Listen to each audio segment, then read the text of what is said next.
각막 조직 중간 실지를 잘라내서 바깥으로 끄집어내면 각막의 모양이 변형되는 그런 방식입니다. 그래서 이 방식이 좋은 점은 라식과 라섹이 가진 장점을 융합하는 그런 방식이 되는 거예요. 반갑습니다. 저는 안과 전문의 정의상입니다. 오늘 주로 말씀을 드릴 내용은 시력교정 수술에 관한 내용입니다. 시력교정 수술은 그야말로 시력을 교정하는 수술. 원칙적으로 안과에서 얘기하는 거는 시력교정 수술보다는 굴절교정 수술이라는 말을 많이 합니다. 굴절교정 중에 굴절 이상이라고 저희가 표현을 하는데요. 근신, 안신은 알고 계실 거예요. 원시나 다른 종류의 굴절 이상도 있지만, 노안 같은 이상도 있지만, 가장 젊은 사람들이 안경이나 렌즈를 끼는 흔한 이유는 근시와 난시이거든요. 그래서 그런 근시와 난시 같은 맨눈으로 시력을 잘 보이지 않게 하는 그런 굴절 이상을 교정하는 수술이다. 그래서 굴절 교정 수술이라고 하는데, 일반인들은 그냥 시력을 좋게 하는 수술이다. 그래서 시력 교정 수술로 더 잘 이해를 하고 계신 것 같습니다. 수술 방법은 라식, 라섹, 스마일 라식, 렌즈 삽입 수술, 이게 이제 가장 대표적인 4가지 수술 방법인데, 이런 시력 교정 수술의 시초는 1949년이에요. 그 당시에는 지금처럼 레이저를 이용한 수술이 아니었고, 이제 바라커라는 사람이 크라이올레이스라는 그런 장비를 이용해서 각막을 절단을 한 다음에 얼려서 모양을 바꿔서 다시 각막을 붙여주는 방식, 그런 수술을 했던 건데, 사실은 그 수술은 굉장히 짐습적이기도 하고 짧은 시간에 하기도 힘들고 결과들도 그렇게 좋지 않아서 시작은 됐으나, 시도는 됐으나 역사적인 의미를 가지고 사라진 수술이 되겠고요. 그 이후에 이제 본격적으로 이게 수술이 대중화된 것은 1980년대 후반에 레이저 장비를 시력교정 수술에 이용할 수 있게 된 이유입니다. 그래서 그 레이저는 엑시머 레이저, 이 장비를 이용해서 각막의 모양을 바꿀 수 있다. 각막을 절삭을 하고 모양을 변형시켜서 굴절 교정을 할 수 있다는 걸 우리가 사람의 눈에 응용한 경우가 되겠는데요. 엑시머 레이저를 이용한 본격적인 대중적인 수술의 1단계 수술 명칭은 사실은 엑시머라고 되게 얘기들 했어요. 일반인들은 엑시머라고 하고 안과 의사들은 PRK, 포토 리프렉티브 케라텍토미라고 얘기를 했죠. 현재 하고 있는 라섹의 어쩌면 원초 같은 그런 수술이 됩니다. 근데 이제 이 수술이 좋기는 한데 단점 중에 하나가 통증이 굉장히 심했어요. 그리고 시력 회복이 시간이 오래 걸리고 이런 단점들이 있어서 그걸 극복하기 위해서 나온 수술 방법이 라식입니다. 영어로는 레이저 인사이트 케라토 밀리오시스의 약어가 되겠는데요. 라식이 시작된 거는 1990년대 중반부터. 그래서 라식을 하니까 아프지도 않아요. 통증도 안 생기고 시력도 빨리 좋아지고 그런 장점들이 있어서 대부분은 라식으로 전환이 되는 그런 시기가 있었습니다. 그 1세대 수술이 말씀드린 대로 엑시머 레이저를 이용한 PRK였고 파생된 방법이 라섹이었다면 조금 더 개선된 방법이 라식이었고 이제 여기까지가 엑시머 레이저를 이용한 수술이었어요.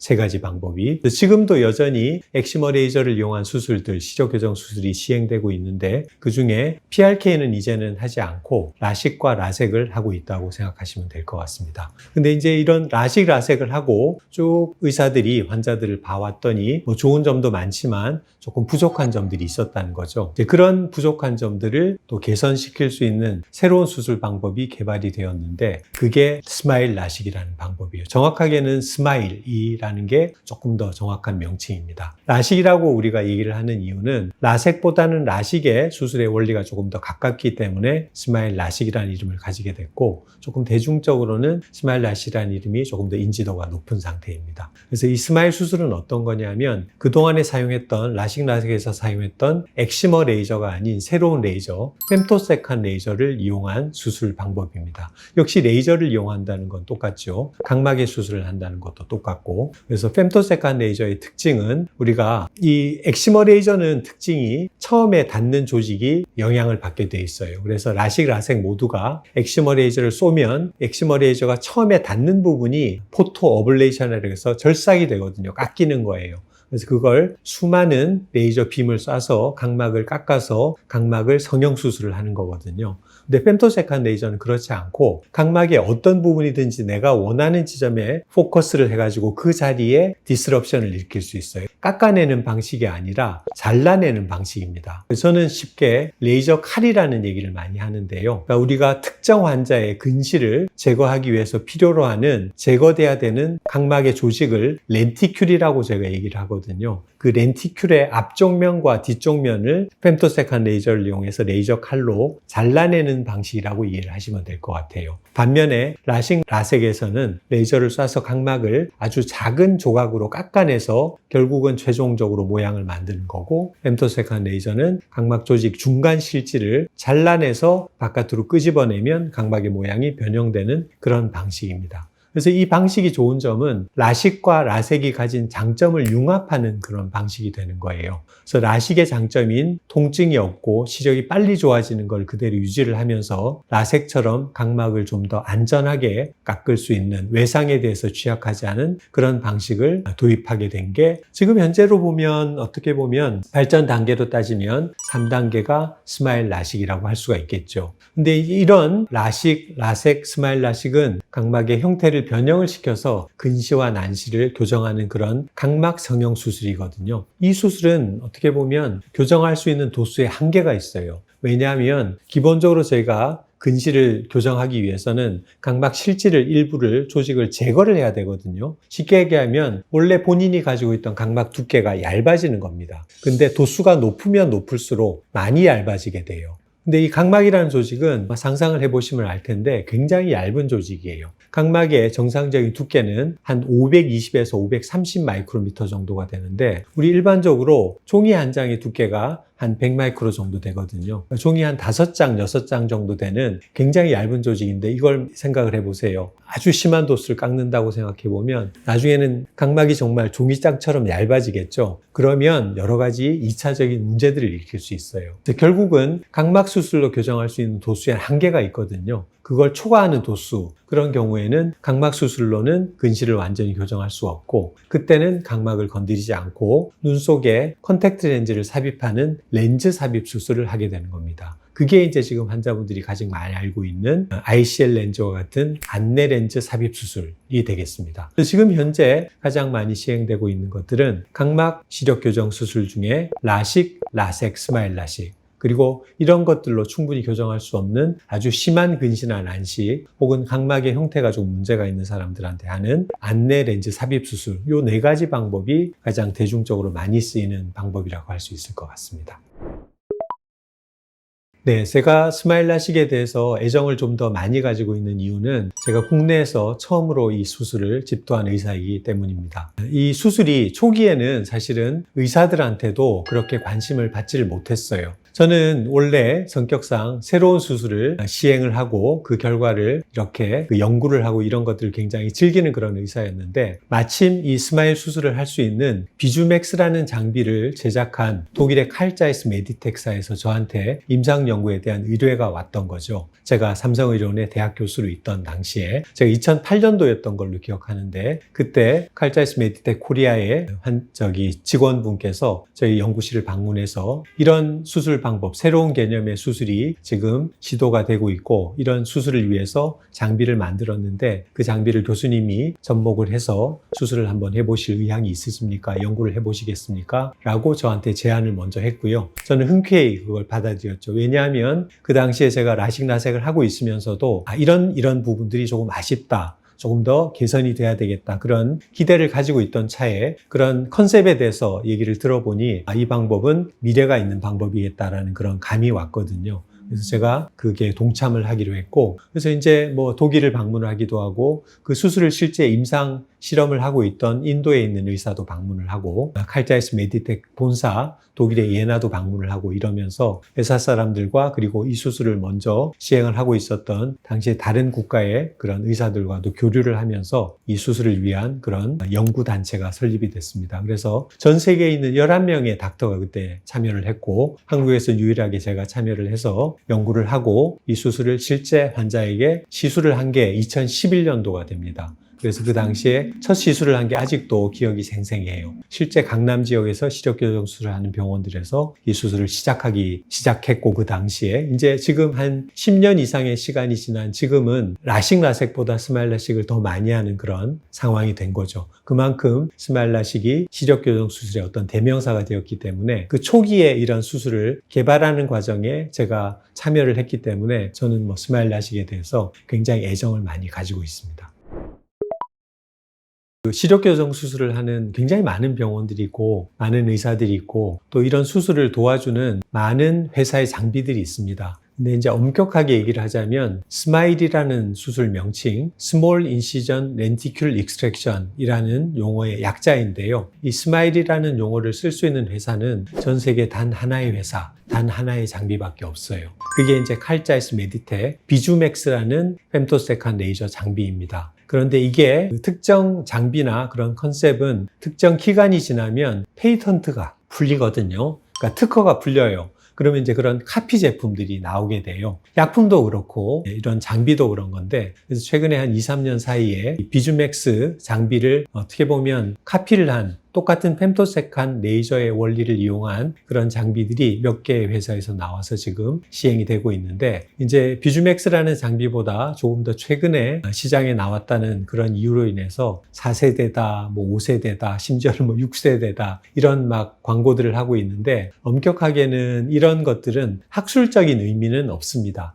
그러니까 이제 그 장비를 만든 회사에서는 좀 더 자랑스럽게 그 장비를 장점을 부각시키기 위해서 새로운 세대의 수술 방법이다라고 얘기를 하고 있지만 실제로 스마일이라는 용어를 공유할 수 있는 그런 수술 방법들은 아니라고 알고 계시면 되겠습니다. 그래서 이제 그런 것들을 피해 나기 위해서 스마일이라든지 또 라식이라든지 이런 용어들을 쓰고 있는 걸로 일부 알고 있는데요. 칼자이스 메디텍사의 비주맥스라는 장비를 이용한 수술 방법만 스마일이라는 용어를 쓸 수 있다라는 것은 정확한 사실입니다. 그래서 그거는 환자분들께서 오해의 소지가 없었으면 합니다. 어쨌든 이게 학술적으로 유의미한 장비의 어떤 발전이나 수술 컨셉의 발전이 이루어지면 새로운 세대의 수술로 저희가 인정을 하지만 지금 얘기를 하고 있는 4세대, 5세대, 6세대 이런 수술 방법들은 사실은 크게 환자분들이 의미를 두실 수 있는 그런 어떤 유의미한 발전을 가져온 수술 방법들은 아니고 오히려 이제 새로운 회사에서 만든 장비이기 때문에 이런 방법들이 안정적인 결과를 만들기 위해서는 그런 새로운 결과들을 안정적으로 가질 수 있는 기간이 필요하거든요. 비주맥스를 이용한 스마일 수술도 초창기에는 수술의 결과들이 약간은 부침이 있었어요. 이제 그런 과정들을 지나면서 새로운 노모그램이 확정이 되고 새로운 파라미터들이 안정이 되고 이런 과정들을 통해서 수술의 결과들이 더 좋아지는 거거든요. 그래서 지금 새로운 세대들의 수술이라고 하는 그런 수술 방법들은 아직은 그런 과정들이 충분히 이루어지지 않은 가능성이 있기 때문에 조금 조심스럽게 접근을 하는 게 좋겠다는 게 솔직한 제 의견입니다. 반면에 이제 최근에 비주맥스라는 기계, 스마일을 수술하는 비주맥스 500이라고 하는 기계인데요. 이 기계가 14년 동안 이용이 되다가 그 레이저의 집중도가 좋아지고 난시나 근시의 교정 정확도가 좀 올라가는 방식의 비주맥스 800이라는 기계가 칼자이스 메디텍사에서 공급이 되기 시작했고 국내에서도 한 3개월 전부터 저희 병원에서 그 수술을 하고 있는데 그 수술은 스마일과 대별하기 위해서 스마일 프로라고 저희가 명칭을 했습니다. 스마일보다 조금 더 개선된 방식의 스마일 프로라는 수술 방법이 나왔고 이것은 기존의 스마일 수술을 통해서 저희가 가지고 있던 그런 노하우들을 충분히 잘 녹여서 만든 장비이기 때문에 그런 새로운 방법이라고 보시기보다는 기존의 방법을 조금 더 파인하게 개선한 방법이다 이렇게 이해를 하시면 되겠습니다.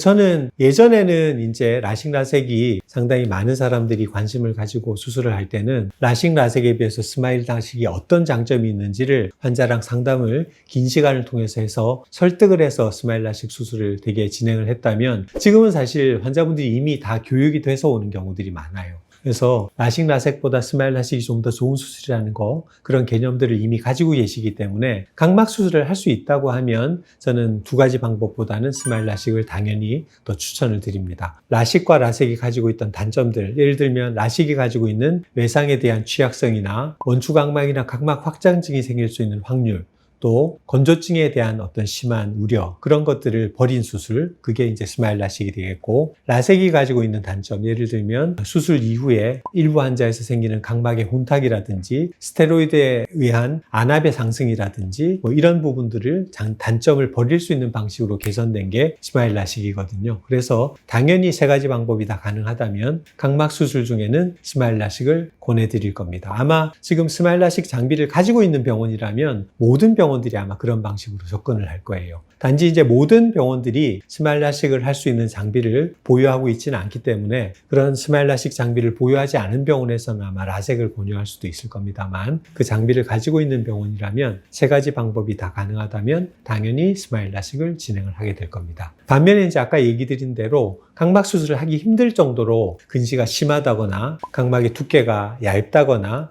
각막의 형태에 약간의 오류가 있다거나 이런 경우에는 각막 수술을 하지 않고 렌즈 삽입을 하게 되는 이런 방식. 그래서 예전에는 10명의 환자가 수술을 위해서 병원을 방문을 하면 1명 정도는 수술을 할 수 없는 경우가 있었다면, 지금은 어떤 수술을 선택을 하느냐는 다를 수 있지만 수술을 못하는 환자는 거의 없다고 보셔도 돼요. 내가 안경을 벗고 싶다, 렌즈를 벗고 싶다는 그런 기대가 있다면 검사를 통해서 사전에 여러 가지 검사들을 통해서 어떤 방법이 최선이냐를 의사가 선택을 하는 거지, 수술을 못하는 경우는 거의 없다. 그렇지만 여러 가지 방법들이 동시에 가능하다라고 할 때는 어떤 방법을 선택하냐. 각막 수술 중에는 스마일 라식이 단연 우월한 수술 방법이라고 할 수 있을 것 같고요. 그 스마일 라식을 하기 힘들 정도의 각막 상태다라고 하면 그러면 그때는 렌즈 삽입을 한다. 저는 개인적으로는 스마일 라식과 렌즈 삽입 수술 두 가지가 거의 99% 환자에게 진행을 하고 있고, 이 두 가지가 동시에 안 되는 그런 아주 예외적인 1% 정도의 환자들은 라섹을 수술을 하는 그런 경우가 되겠습니다.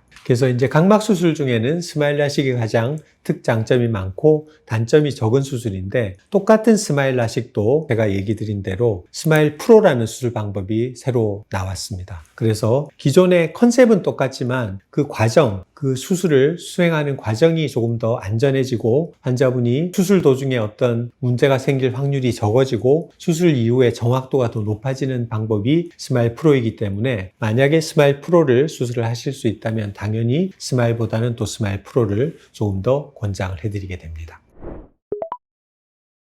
실제로 스마일 수술이 라식이나 라섹보다 비용이 더 많이 드는 수술은 맞습니다.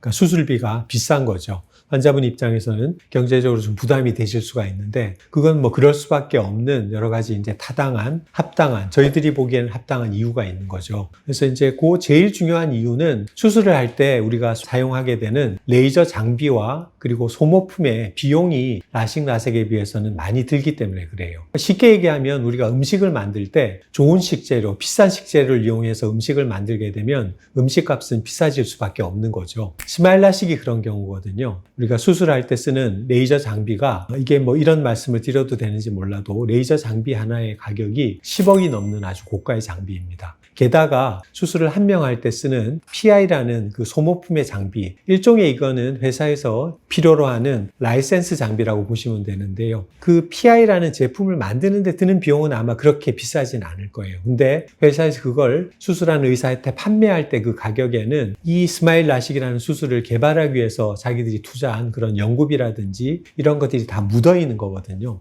그래서 그 PI라는 그 개체 자체, 소모품을 비싸게 팔고 있어요. 그래서 그런 것들을 이용해야지만 수술을 할 수 있기 때문에 어쩔 수 없이 스마일 라식은 라식이나 라섹보다는 수술비가 비싸질 수밖에 없습니다. 그래서 이게 좋지 않은데 비싸다면 제가 항상 얘기하는 거지만 가족들한테 수술을 해주지는 않죠. 저는 이제 제가 제 딸아이가 저를 닮아서 근시가 심했어서 스마일 라식을 해줬었는데, 만약에 그게 좋지 않은 수술이고 비싸기만 한 수술이라면 가족들한테 그렇게 수술을 하지는 않았겠죠. 그래서 환자분들이 궁금해하거나 간혹 약간 의심의 눈초리로 보시면 저는 저희 딸한테 이 수술을 해줬습니다. 그래서 만족하고 있습니다. 이런 얘기를 드리면 환자분들이 그때 이제 마음을 조금 여시는 경우들이 많아요.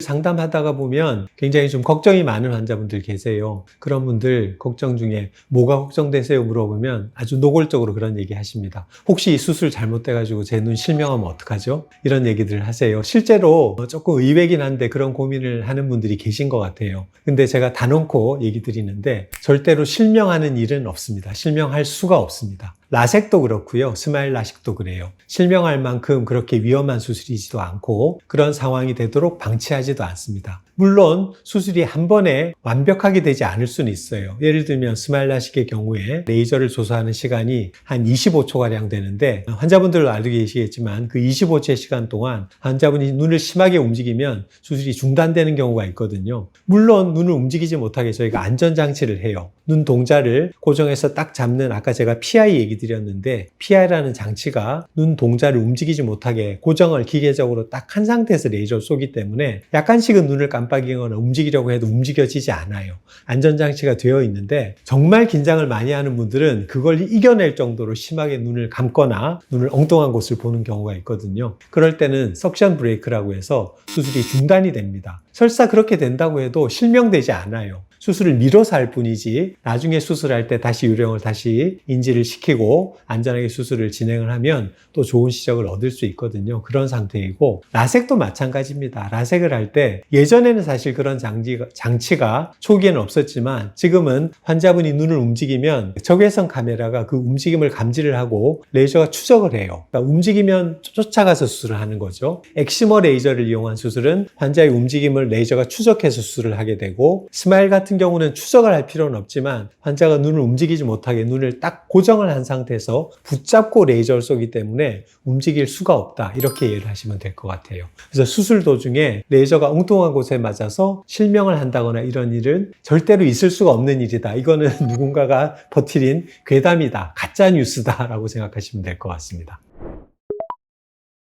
너무 긴장 많이 하는 분들은 그냥 저 좀 재워주세요 이런 얘기도 합니다. 국소 마취가 아니라 전신 마취를 해서 수술을 하기를 원한다. 이건 뭐 시력 교정 수술뿐만이 아니라 백내장 수술할 때도 그런 얘기들을 하는 분들이 계시거든요. 근데 이제 근본적으로 말씀을 드리면 현실적이지 않아요. 왜냐하면 예를 들면 스마일 라식을 예를 들어 볼게요. 스마일 라식 수술 시간이 5분밖에 안 걸리거든요. 근데 마취를 하고 깨우고 이 시간이 훨씬 더 길어요. 그리고 또 한 가지 도저히 나는 맨정신에 못하겠다. 전신 마취를 해서 하겠다라고 하더라도 그게 환자분한테 유리하지도 않아요. 왜냐하면 수술을 할 때 환자분들이 정신이 있는 상태에서 주시를 하셔야 돼요. 어디를 보세요. 이렇게 주시를 저희가 원하는 지점으로 잘 바라보셔야 수술의 위치가 정확하게 되고 잘 될 수가 있는 건데, 그러니까 환자가 정신이 있는 상태로 의사가 요구하는 대로 정확한 위치를 바라보는 게 수술의 결과를 좋은 결과를 얻을 수가 있는데 마취를 하면 의식이 없기 때문에 그 과정을 할 수가 없는 거죠. 눈을 움직일 수가 없어요. 그래서 정확한 위치에 수술을 하는 게 오히려 국소 마취를 하는 것보다 어려워지거든요. 그래서 결과도 좋지 않을 뿐더러 그렇게 하는 게 현실성도 없다. 그래서 전신 마취로 수술할 생각은 하지도 마세요. 그냥 국소 마취를 할 수 있습니다. 아프지 않고 그냥 약간 느낌이 있는 정도이지 통증에 대한 걱정들을 하시는 분들이 계신데 아프지 않아요. 국소 마취를 하기 때문에 감각이 약간은 남아있지만 통증은 아니고 약간의 닿는 느낌 정도로 충분히 수술할 때 아프지 않게 잘 할 수 있으니까 전신 마취를 해달라는 요구는 하지 마십시오. 가능하지 않습니다. 네. 국소 마취 그러면 가끔씩 눈에다가 주사 놓는 거 아니냐 이렇게 오해하는 분들이 계신데요. 그런 거 아닙니다. 안약으로 마취를 해요. 그러니까 정말 간단하게 마취가 되는 거죠. 그냥 안약을 눈 동자에 한두 방울 정도 똑똑 떨어뜨리면 한 30분 동안은 통각을 느끼질 못해요. 통증을 느끼지 못합니다. 약간의 닿는 느낌, 터치 센스, 그리고 온도 감각 정도만 가볍게 남아있는 정도로 수술을 하시게 되거든요. 그러니까 절대 아프지 않고 마취하는 거 어렵지 않습니다. 그러니까 너무 두려워하지 마십시오.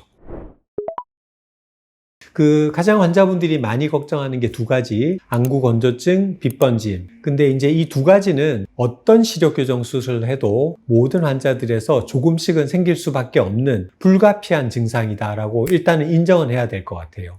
그러니까 완벽한 수술이라고 볼 수는 없는 거죠. 근데 건조증은 이렇게 생각하셔야 됩니다. 건조증은 계속 생기는 게 아니에요. 수술하고 일정 기간 동안만 건조증이 심해지는 시기가 있습니다. 무척 다행스럽게도 예전에 라식에 비해서는 스마일 라식은 기간도 짧아지고 정도도 적어졌어요. 그래서 대개는 저는 스마일 라식 수술한 이후에 대략 한 2개월 내지 3개월 정도는 눈이 조금 쉽게 피로할 수 있는 건조증이 약간 심해지는 그런 상태가 될 것이다. 그렇지만 충분한 시간이 흐르면 좋아질 것이다. 이렇게 설명을 드려서 일시적인 불편감은 있으되 이게 영구적인 것은 아니다. 이렇게 설명을 드릴 수 있을 것 같고요. 빗번짐도 약간 비슷한데요. 야간에 불빛이 좀 번져 보여서 주간보다는 야간에는 약간 불편감을 호소하는 분들이 꽤 계시거든요. 근데 이제 그런 빗번짐도 어떤 분들은 조금 심하게 생길 수 있는 분들이 있어요. 예를 들면 동공의 크기가 애시당초 좀 크다거나 교정량이 좀 많다거나 이런 경우에는 그런 빗번짐 현상을 조금 더 심하게 느낄 수 있는데 이것도 역시 걱정을 하지 않으셔도 되는 게 시간은 좀 필요하되 되게 3개월, 6개월, 1년 이렇게 긴 시간이 흐르면 빗번짐이 남아있긴 하되 그게 나를 불편하게 만들지는 않는 적응 과정이 이루어집니다. 그러니까 브레인 어댑테이션이라고 저게 표현하는데 빛번짐 때문에 눈이 상당히 시각적으로 좀 불편한 느낌이 들더라도 머리에서 이제 그런 불편한 느낌들은 계속 잊어버리는 훈련, 적응을 하게 됩니다. 그게 3개월, 6개월 지나면 나중에는 불편하지 않게 느껴지게 되거든요. 그래서 그런 과정들이 있다는 거는 이해하실 필요가 있겠지만 장기적으로 볼 때는 문제가 되지 않는다. 이렇게 이해하시면 되지 않을까 싶습니다.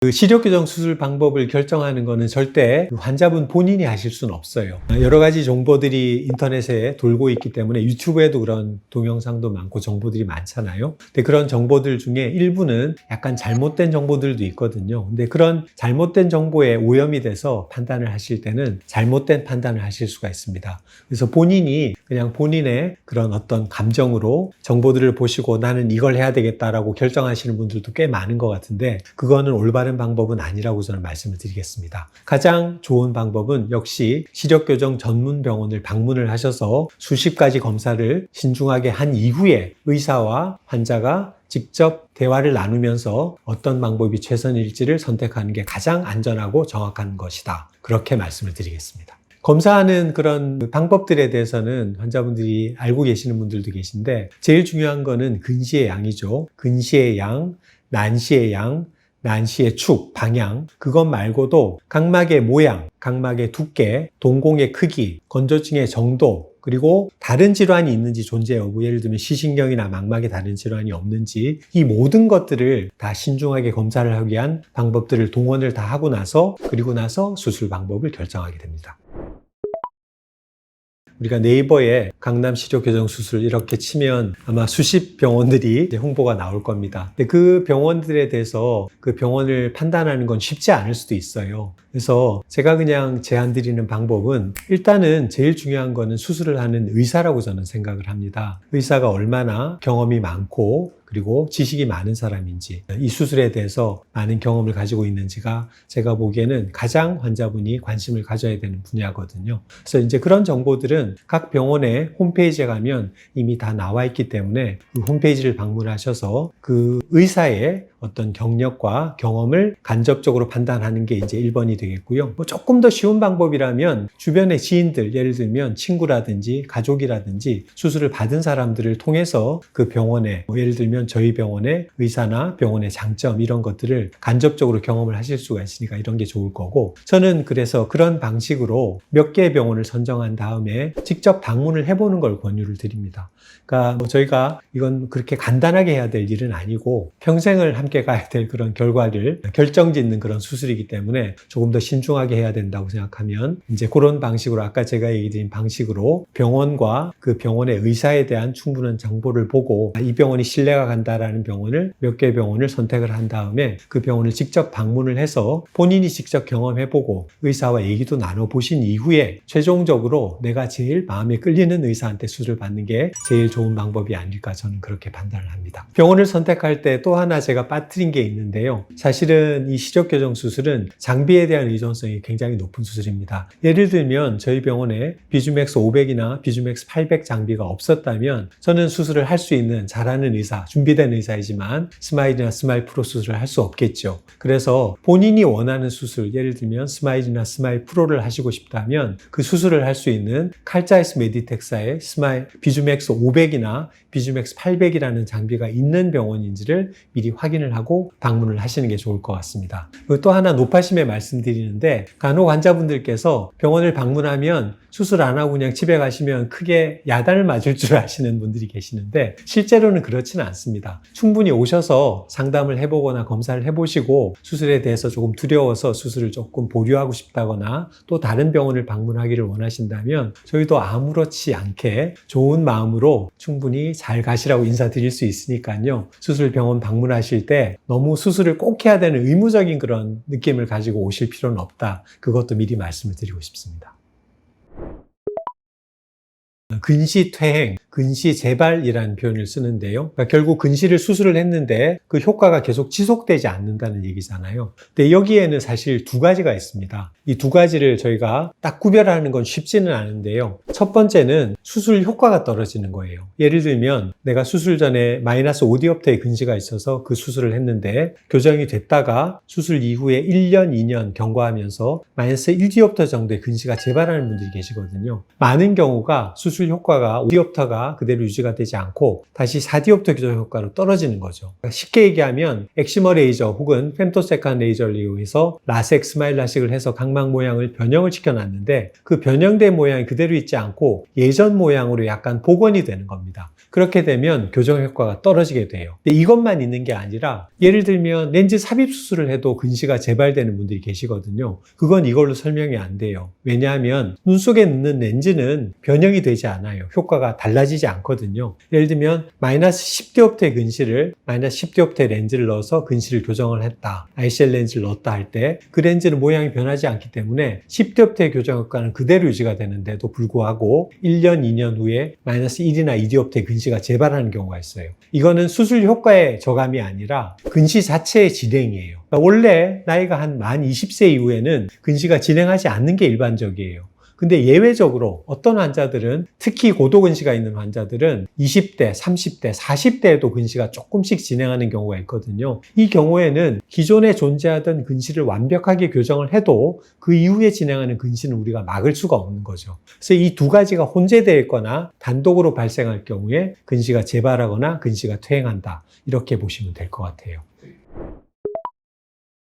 우리가 러프하게는 대개 10명의 환자를 수술하면 1명 정도가 그럴 수 있다라고 얘기를 드립니다. 경도근시나 중등도근시, 근시가 심하지 않은 사람들은 근시가 진행하는 경우가 상대적으로 고도근시보다는 적어요. 그래서 저희가 근시 재발이 조금 더 자주 생길 수 있는 사람들은 고도근시가 있는 사람들. 그리고 두 번째, 수술 방법에 따라서 다를 수 있는데 아까 제가 렌즈 삽입 수술은 교정 효과의 감소에 의한 근시 퇴행은 없다고 말씀드렸잖아요. 반면에 각막 수술을 했을 경우, 특히 라섹을 했을 경우에는 각막의 모양이 예전 자기 상태로 복원되려고 하는 그런 성향이 가장 강한 수술이거든요. 라섹하면 환자분들 눈이 많이 아프잖아요. 아프다는 거는 몸에 있는 각막 세포가 통증을 감지를 한다는 거예요. 감지를 하면 몸은 그걸 복구하기 위해서 세포들이 활동을 하게 돼요. 그게 일종의 운드 힐링 과정이거든요. 그래서 그것 때문에 모양이 우리가 인위적으로 만들어 놓은 성형수술한 각막이 그 모양을 유지하지 못하고 예전 모양으로 자꾸 변형이 되는 겁니다. 그래서 그걸 막기 위해서 저희가 라섹을 한 경우에는 스테로이드 계통의 약제를 최소 3개월 내지 4개월을 사용하는 거거든요. 반면에 스마일 라식은 그런 약제를 일주일 내로 사용하고 끊어요. 그 얘기는 통증도 안 느껴질 뿐더러 각막에 있는 세포들이 수술을 한 걸 잘 못 느낀다는 거예요. 그래서 수술 방법에 따라서 동일한 환자에서 예를 들면 라섹을 했을 때와 스마일을 했을 때와 렌즈 삽입했을 때 비교를 한다면 라섹을 했을 때가 재발률이 가장 높다고 볼 수 있어요. 또 전체적으로 보면 모든 환자들을 두고 보면 대략적으로 10명에 1명 정도는 근시가 다시 재발할 수 있지만 환자의 근시 양이나 수술 방법에 따라서 그 빈도는 약간씩의 오르락 내리락 정도의 차이는 있을 수 있다. 이 정도로 이해를 하시면 될 것 같습니다. 일단은 그 의사가 지시한 대로 안약을 잘 쓰는 거일 것 같아요. 예를 들면 라섹 같은 경우에 스테로이드 계통의 약물을 적절하게 사용을 잘 안 하면 근시 재발이 조금 더 쉽게 생길 수가 있을 거고요. 그리고 그렇게 잘 하더라도 우리가 시력 교정 수술을 하면 건조증이 생길 수 있다고 말씀을 드렸잖아요. 건조증이 또 방치가 되면 근시 퇴행의 어떤 시발점이 될 수가 있습니다. 그래서 건조증 관리를 적절하게 하지 못하는 경우, 그리고 수술 이후에 눈을 너무 혹사를 하는 경우, 예를 들면 20대 초중반의 사람들은 가까운 곳을 너무 또 오랫동안 보면 근시가 좀 진행을 할 수가 있거든요. 그런 것들이 문제가 될 수 있겠죠. 요즘은 워낙 그 휴대전화를 보는 시간들이 늘어나기 때문에 저도 가끔 일주일에 당신이 평균 하루에 몇 시간을 봤습니다 하는 걸 보면 깜짝깜짝 놀라곤 하긴 하는데요. 특히 이제 젊은 분들일수록 휴대전화, 셀폰에 대한 그런 의존성이 높고 하루 종일 살고 산다고 봅니다. 특히 이제 환자분들 자기 전에 침대에서 불 꺼놓고 이렇게 휴대전화 보는 경우들 많잖아요. 근데 그게 사실은 눈에 상당한 부담을 줄 수 있고, 특히 수술을 했던 환자들 초기에 그렇게 이제 너무 심하게 밤에 막 휴대전화를 3시간, 4시간 보거나 그러면 일단은 건조증이 심해질 수 있어요. 건조증이 아까 제가 근시퇴행의 원인이 될 수 있다 그랬죠. 그래서 건조증 자체도 문제가 될 뿐더러 그 건조증 관리가 잘 안 되면서 근시가 다시 재발할 수도 있고, 또 휴대전화를 어두운 곳에서 이렇게 계속 보는 것 자체가 특히 젊은 환자분들, 예를 들면 10대 후반, 20대 초중반 이런 환자분들은 여전히 근시가 진행될 확률이 조금 있거든요. 그래서 이제 휴대전화를 계속 보면 눈 속에 있는 조절 근육들이 계속 지속적으로 작동을 하면서 근시 자체가 진행될 확률이 실제로 있어요. 그래서 그런 것들을 막는 의미에서 보자면 우리가 잘 수술한 게 그대로 잘 유지가 될 수 있도록 하기 위해서는 특히 초기에는, 수술 초기에는 그렇게 야간에 누워서 어두운 곳에서 휴대전화를 계속 보다가 잠들다든지 그런 활동들은, 행동들은 조금 자제를 하시는 게 중요하지 않을까 싶습니다. 그래서 수술 이후에 지시한 대로 적절한 관리를 잘 해주고, 특히 건조증을 관리를 잘 해주고 눈을 너무 혹사하지 않고 이런 안전한 그런 관리들을 잘 하신다면 그나마 우리가 근시가 재발되는 것들을 최소화시킬 수 있다, 이렇게 말씀을 드릴 수 있을 것 같습니다.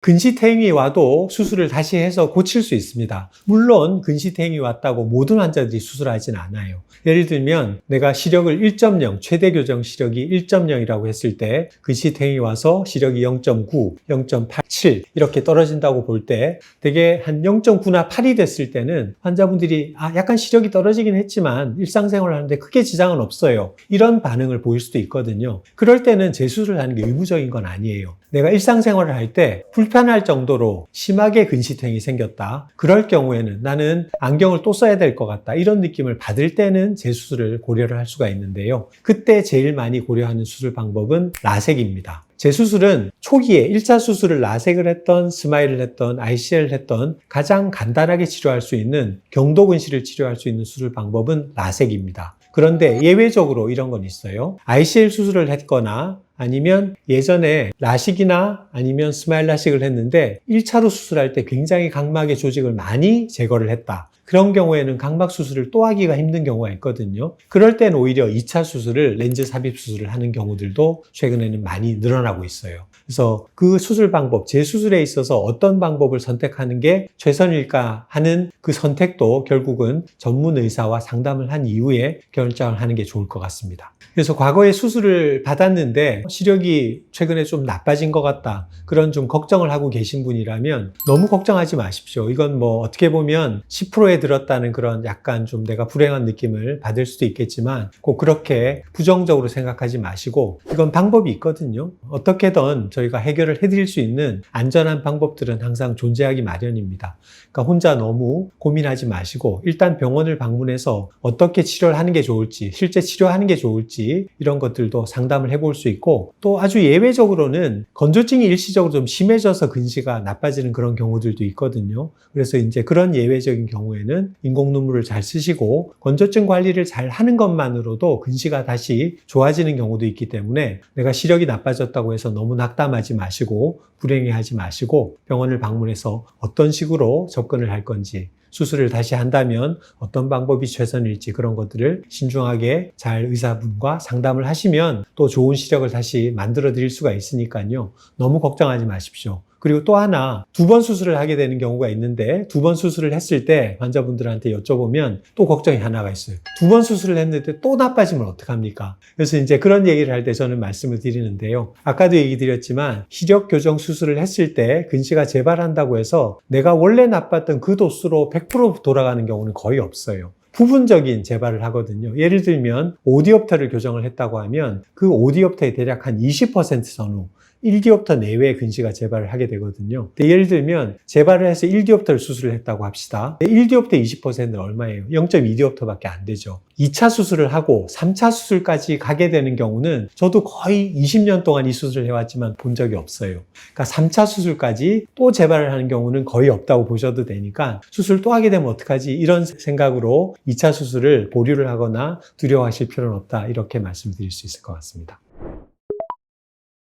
올바른 건강학교 구독자 여러분, 이 시력교정 수술에 대해서 굉장히 부작용이나 이런 나쁜 점에 대해서 약간 그런 선입견을 가지고 있는 분들이 아직도 여전히 많으신 것 같아요. 물론 90년대 초반에 비하면 지금은 굉장히 수술 방법도 많이 발전이 되고 의학도 발전했기 때문에 지금 현재는 사실 이 수술을 통해서 아주 심각한 문제가 생기는 환자는 이제는 완전히 사라졌다고 보셔도 됩니다. 그래서 제가 말씀드릴 수 있는 것은 난 정말 안경이나 렌즈가 불편해. 근데 수술하면 문제가 생길까봐, 결과가 좋지 않을까봐 걱정이 돼서 수술을 못하겠어. 이런 고민이 있으시다면 그런 고민 이제 하지 않으셔도 된다고, 그만큼 이 수술이 안전해졌다는 걸 말씀을 드리고 싶습니다. 그래서 두려워하지 마시고 꼭 병원에 오신다고 당장 수술해야 되는 거 아니지 않습니까? 병원에 오셔서 검사도 해보시고 의사와 상담하시고 나서 마음이 내키시면 충분히 안전한 수술로 시력을 교정을 시켜드릴 수 있다. 이렇게 자신 있게 말씀을 드리고 싶습니다. 올바른 건강학교 구독자 여러분, 항상 눈 관리 잘 하시고 좋은 눈으로 행복한 세상 보시면서 항상 즐겁게 사시기를 기대합니다. 다음에 또 기회 되면 다시 만나 뵙도록 하겠습니다. 감사합니다.